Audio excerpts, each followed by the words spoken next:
Here's a brand new 22 Toyota Sienna Hybrid, getting ready for a new home. It is a ruby red flare XSE all-wheel drive Sienna. It's just absolutely beautiful. Look at these rims, they shine. I mean, I know they're brand new, but these are pretty shiny rims.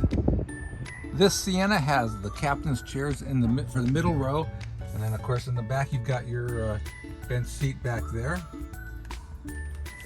Also in the back here, you've got an entertainment system and controls up here for the AC units and the heating for the back, and of course your vents are in the ceilings up there. The center console down here, you've got the HDMI for the entertainment system, and you also have an AC plug here for plugging in devices that you may need to use. And then up here you've got charging ports for a C charger and as well as a USB charger. On the left side of the steering column you've got a traction control button, you've got the automatic high beams, and then the next button that activates that AC plug in the back. Then you've also got your light dimmer switch over there, and then down below you have your gas tank, so it opens up your to fill your gas up, which is on the left hand side. And then also there's a power door on and off switch, so this turns off the power door feature. I can see it's off right now. We're going to turn it on. Okay,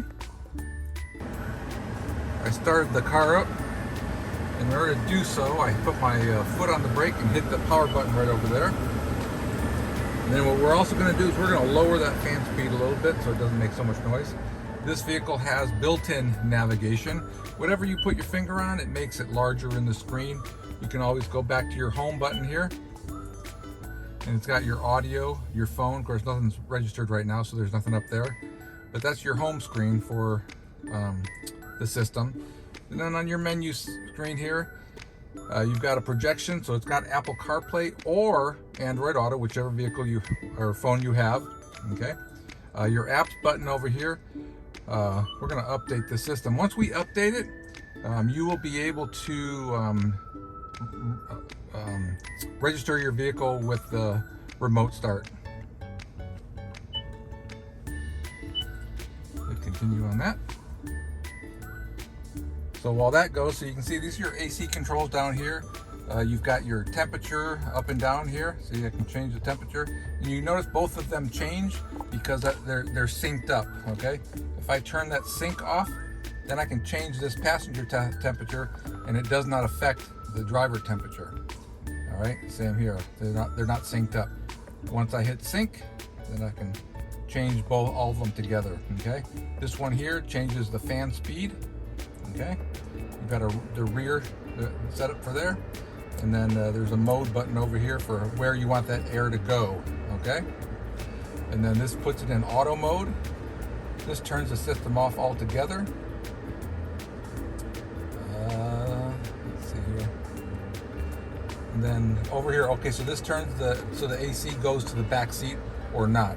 Okay, and then these are your heated seat controls on either side over here. Heated seats.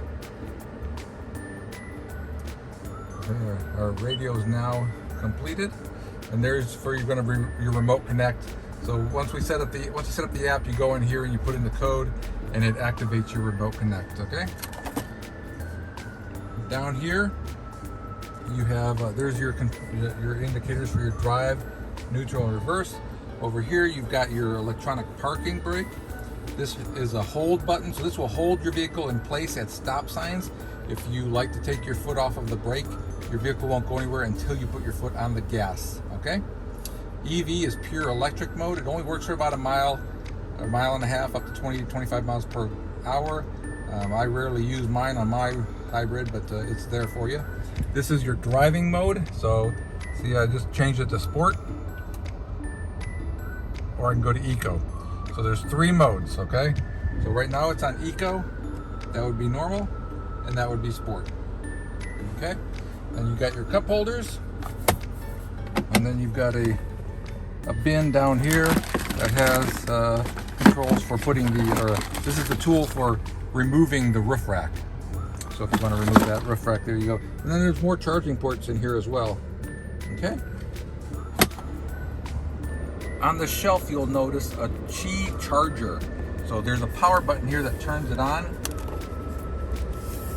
And then it's green when you lay your phone there. It'll indicate whether or not it's charging, okay? That's what that is on the shelf. That unit there is a charger, okay? And then down there you've got your glove box. Up top, you've got the roof controls for the sunroof. You've got, let's go ahead and open that up. Oh, it's gonna glare at us now. Let's go ahead and close that actually.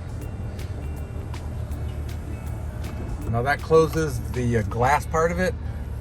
The shade is manual, you have to close that on your own. And then here you've got your controls for the doors, which will now work, which should now work, yeah. So they now work because I activated that power door button earlier, okay? And you can open and close them right there. And then here you've got controls for the lights. If you like your lights to be on when the doors are open, you do that, okay? You want them off all the time, or if you want them on all the time, you turn it to on, okay? On the steering wheel, there are controls that control that information display you see up there in the center, okay?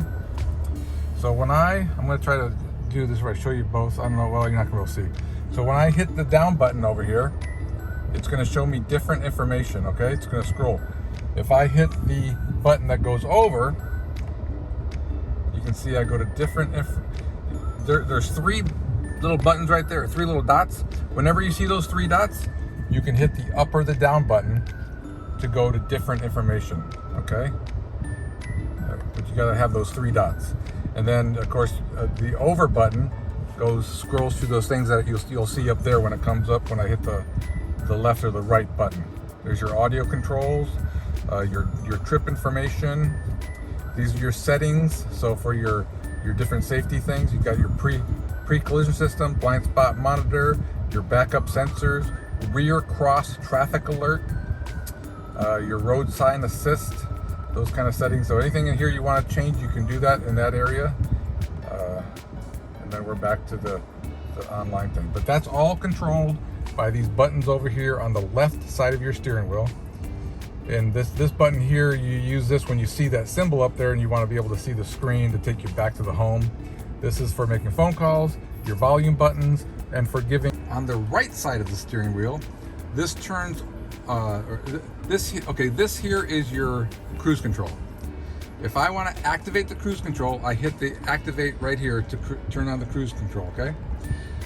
And you'll see it up there, the icon is green up there on the top, okay? This button, when I hit it, you'll notice it shows the distance between me and the car in front of me if I have my cruise control set at a speed. It will automatically slow down if the car in front of me slows down and speed back up. But that sets your distance between you and the car in front of you, okay? This button here turns on and off your lane departure alert system, okay? And then down here, mode is for the radio, AM, FM, XM, all that kind of stuff. And then this goes to changes your presets, okay?